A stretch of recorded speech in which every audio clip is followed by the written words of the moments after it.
Balik lagi di MI Present. Hari ini mungkin kita sambung dari pembahasan minggu lalu ya. Jadi minggu lalu mungkin teman-teman udah tahu soal kasusnya si Empang, di mana si Empang itu dia sempat mengalami benjolan yang sangat besar ya di bagian bawah, di mana benjolannya ini awalnya mungkin cuman kayak menggumpal aja gitu. Tapi lama-lama mengganggu dan ternyata setelah dicari tahu ternyata dia adalah infeksi.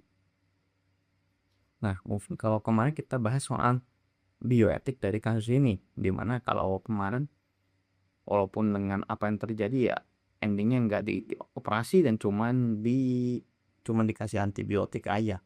Tapi mungkin untuk minggu ini kita coba bahas dulu deh soal penyakitnya itu sendiri. Jadi biar kita tahu dulu penyakitnya seperti apa, kemudian kenapa sih dia memilih untuk mengambil tindakan seperti itu, sehingga kita bisa tahu. Oke, jadi yang pertama kita bahas dulu soal penyakitnya. Jadi ketika awalnya mungkin cuman sebuah benjolan doang yang mungkin bisa dikatakan sebagai yang namanya lipoma. Lipoma yang sebenarnya normal-normal aja, bisa terjadi di hampir semua orang gitu ya. Dan juga kalau misalnya kita ngomongin soal lipoma, sebenarnya lipoma itu ada yang memang indikasinya harus dioperasi, ada yang tidak. Tapi nanti balik lagi, biasanya nanti kita lihat dulu lipomanya ini memang sudah mengganggu atau tidak. Kalau misalkan lipoma itu mengganggu baru nanti dioperasi, tapi kalau enggak ya udah biarin aja nanti juga kempes sendiri. Ya gitulah sederhananya.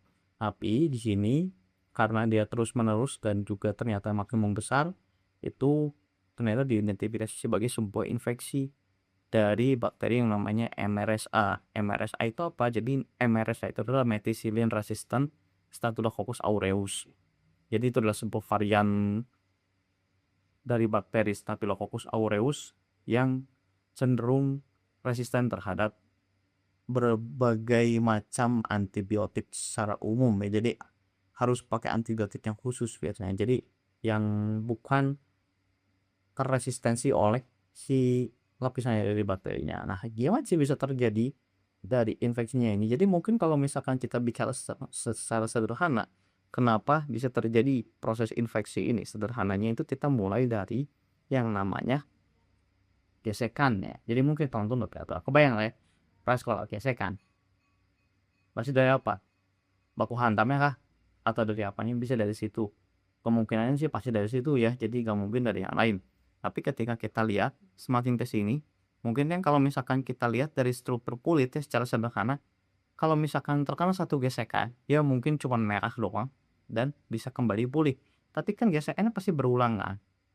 Gesekannya pasti berulang sehingga pasti akan yang namanya dari awalnya sakitnya secara kerasa sakit banget, tapi ketika sudah semakin sering, ujungnya malah jadi kayak biasa aja. Jadi si kulit itu kan mentoleransi rasa sakit yang terjadi karena sudah diulang-ulang tadi.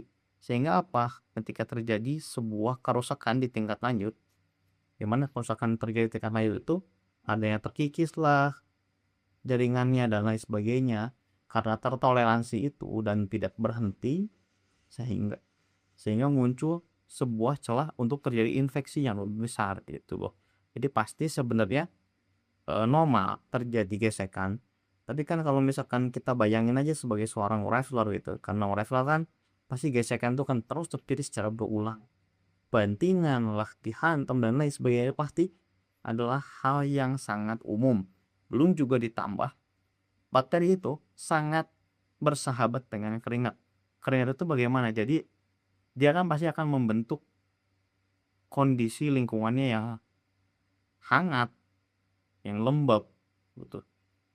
Dimana bakteri-bakteri tertentu itu cenderung lebih nyaman untuk hidup di sana, di lingkungan yang lembab. Sehingga apa? Ketika suasana lembab ini terjadi secara terus-menerus, sehingga ya bakterinya jadi nyaman untuk tinggal di situ. Sehingga apa terjadi? Kolonisasi, terjadi si bakteri itu tinggal di situ gitu. Nah, terus juga yang jadi lebih berbahaya di sini adalah kalau kemarin teman-teman udah dengar, kalau kemarin teman-teman sudah nonton, jadi si empang itu ternyata selama terjadi si benjolan ini, dia cenderung kayak cuma dikasih obat-obatan standar aja. di mana dia dikasih adalah Z-Pak namanya kalau tidak salah ya, itu adalah Z-Pak ini isinya adalah azitromisin, yaitu adalah sebuah antibiotik ya. Jadi sebenarnya kalau si azitromisin atau Z-Pak ini, faktanya dia sebenarnya nggak terlalu berpengaruh sama si infeksi yang terjadi gitu loh. Karena memang si Staphylococcus aureusnya sendiri secara umum itu dia sudah bermutasi gennya, gen yang ada di dalamnya. Sehingga ada terjadi perubahan dinding sel. Dinding selnya itu jadi awalnya mungkin yang aman, ketika kena antibiotik pasti dia mati itu. Nah, di kasus ini karena kasus MRSA ini methicillin resistant karena ada terjadi perubahan komponen gennya, sehingga apa? Bakterinya ini nanti akan resisten sama antibiotik secara umum gitu loh. Khususnya di kasus ini adalah golongan beta lactam ya. Dan bahkan juga kadang memiliki resistensi terhadap jenis makrolid. Gimana makrolid ini adalah ya salah satunya si azitromisin tadi gitu. Sehingga kalau misalkan kita kasih azitromisin terus menerus ya, atau mungkin antibiotik lainnya resisten, itu nanti kita bukan cuman gagal buat membunuh si bakterinya, tapi juga bakal menekan si flora normal yang lain, bakteri-bakteri yang lain, sehingga apa, infeksinya bakal jadi lebih luas gitu loh. Bahkan mungkin nanti pada kasus-kasus tertentu bisa sampai terjadi shock, bisa terjadi penurunan kesadaran terhadap orang yang mengonsumsinya gitu tuh. Nah, jadi kalau misalkan kita bicara soal permasalahan ini ya, jadi kalau misalkan kasus si infeksi MRSA ini, kalau yang terjadi di usia empang itu ya, jadi sebenarnya kita dapat poin penting ya, kenapa sih dia terus lebih memilih untuk minum antibiotik aja nggak apa-apa deh daripada harus dioperasi gitu. Karena apa? Balik lagi, suasana di WWE saat itu memang cukup kacau kalau bisa kita bilang. Karena apa?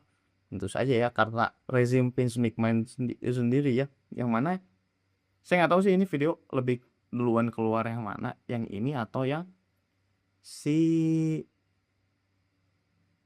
bahas kita soal rezim sedikit ya dulu. Tapi ya intinya mungkin kalau misalkan teman-teman harus menggali masalahnya, sebenarnya masalah itu balik lagi, masalah ini balik soal si rezimnya sendiri yang agak ngaco gitu loh.